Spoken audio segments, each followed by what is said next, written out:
Assalamualaikum warahmatullahi wabarakatuh. Kali ini kami akan menjelaskan tentang arsitektur Renaissance. Sejarah arsitektur Renaissance.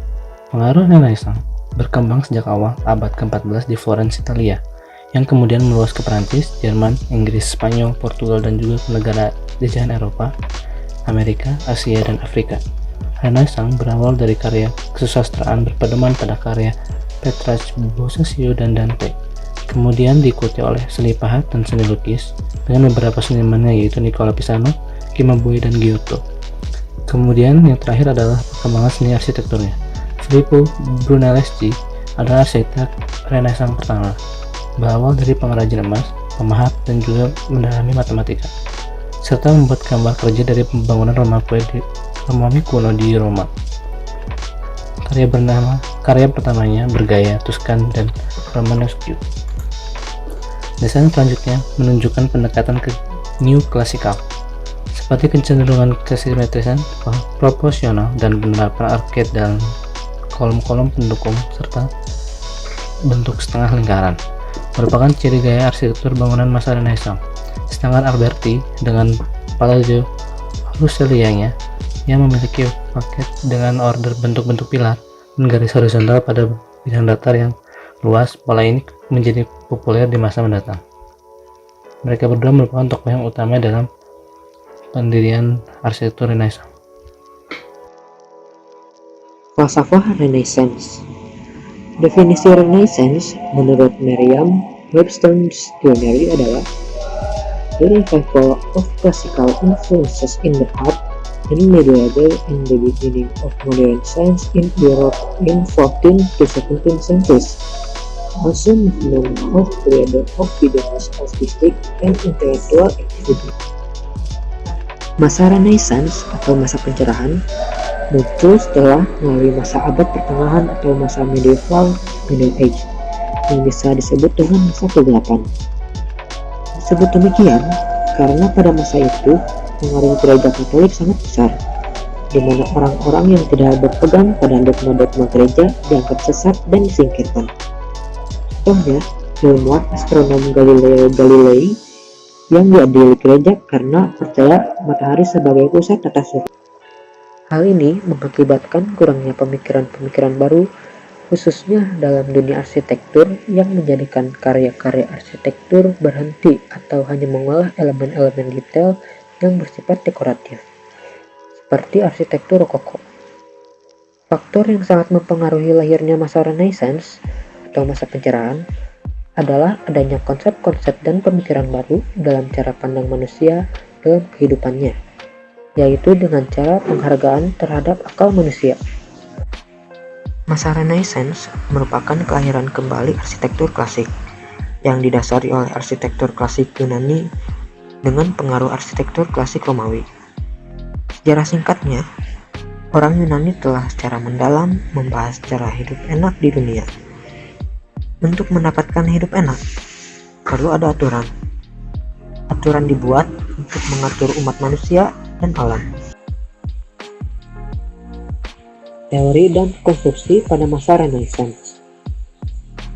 Perkembangan teori arsitektur yang dipakai para arsitek pada masa Renaissance percaya bahwa bangunan mereka harus menjadi satu bagian dari suatu tata aturan yang lebih tinggi. Mereka kembali pada sistem proporsi matematis Yunani, sehingga timbul pengertian arsitektur adalah matematika yang diterjemahkan dalam satuan-satuan ruang.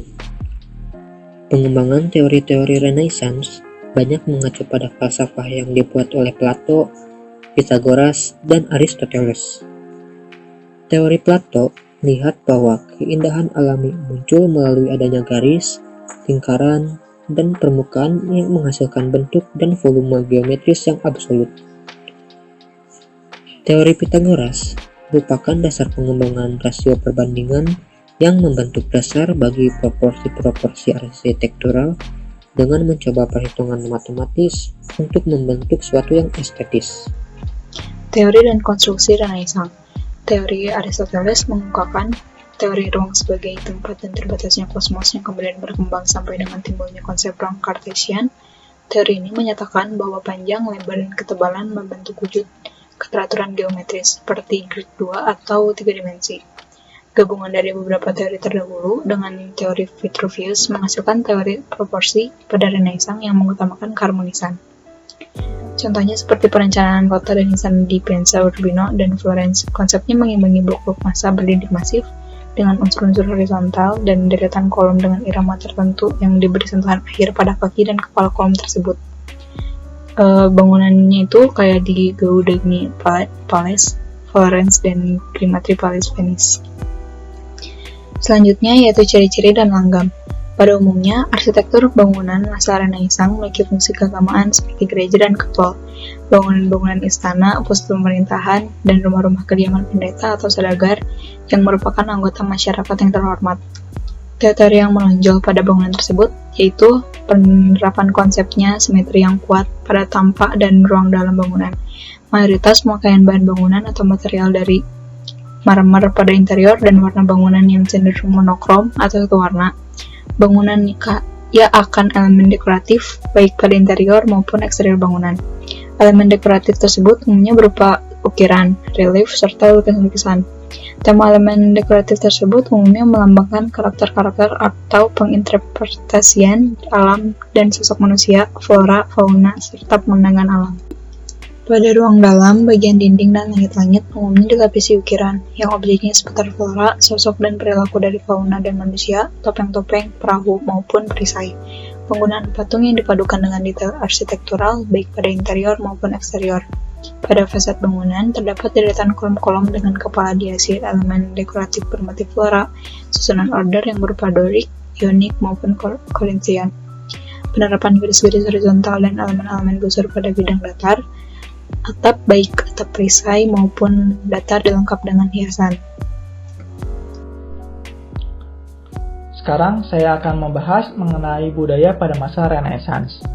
Keadaan geografi dan perdagangan orang Italia pada masa ini bersifat kosmopolitan, tidak homogen, dan bersifat sangat kedaerahan dalam pandangan berpolitik, sehingga Italia menyediakan kesempatan yang baik dalam bidang seni, politik, dan perdagangan. Nah, tadi kan ada kata kosmopolitan. Kosmopolitan itu adalah suatu ideologi yang menyatakan bahwa semua suku bangsa di dunia merupakan satu komunitas tunggal yang memiliki moral yang sama. Pola persekutuan antar kota menjadi sistem persekutuan yang luas atau fleksibel. Hal ini merupakan tata perimbangan kekuatan yang mencegah salah satu kota menghimpun kekuatan yang terlalu besar. Politik yang dianut oleh semua negara atau kota merupakan persetujuan untuk mempertahankan perbedaan. Bentuk pemerintahan yang paling umum adalah Republik Komunal, yang merupakan suatu organisasi yang terdiri atas para saudagar dan para pendiri kota, di mana pemerintahannya dipegang oleh Krang, yang dipilih oleh warga kota itu sendiri. Seiring dengan meningkatnya kemakmuran, masyarakat semakin terbagi lebih majemuk, atau lebih bermacam kelompok yang bergantung dengan ekonomi dan sosialnya. Hal ini menyebabkan konflik. Banyaknya konflik mengakibatkan munculnya suatu penguasa mutlak yang disebut signore sebagai orang yang ditunjuk untuk menangani masalah ini. Namun pada akhirnya enggak melepaskan kedudukannya. Adapun kelas atau kelompok yang lebih rendah yaitu popolo grusa dan popolo minuto yang merupakan golongan pedagang besar dan golongan pedagang kecil. Contoh arsitek Renaissance. Yang pertama adalah Brunelleschi. Brunelleschi menciptakan peletakan dom untuk memperkuat kesan horizontal, membuat dinding rangkap untuk memberi kesan berat pada bangunan, memakai konstruksi gotik dengan meregangkan kulit luar dom, dengan 24 kerangka dan mengarahkan profil bangunan dengan menggunakan konstruksi dom. Contoh bangunannya adalah San Spirito dan Cathedral of Florence. Contoh arsitek berikutnya adalah Leon Battista Alberti. Alberti menyatukan dua konsep matematik dan lukisan sebagai elemen dekoratif. Bangunannya berciri megah dan memiliki konsep simetris. Contoh bangunan yang didesain oleh Alberti adalah San Andrea di Mantua. Contoh bangunan yang pertama adalah Bramante. Ciri utamanya menimbulkan kesan baru pada bentuk bangunan yang cenderung menjadi dinamis, misalnya bentuk lengkung, dan cenderung monumental. Contoh bangunannya adalah San Peter di Roma pada tahun 1506. Contoh bangunan berikutnya, Basilika Santa Maria del Santo Spirito. San Spirito adalah sebuah gereja di Florence, Italia. Bangunan ini terletak di distrik Oltrarno. Bagian dalam bangunan ini yang sepanjang 97 meter adalah contoh arsitektur Renaissance. Contoh bangunan berikutnya adalah San Andrea. San Andrea adalah sebuah gereja Katolik Roma yang menjadi salah satu karya besar arsitektur Renaissance pada abad ke-15 di Italia Utara. Bangunan ini dibangun selama 328 tahun oleh seorang arsitek bernama Leon Battista Alberti.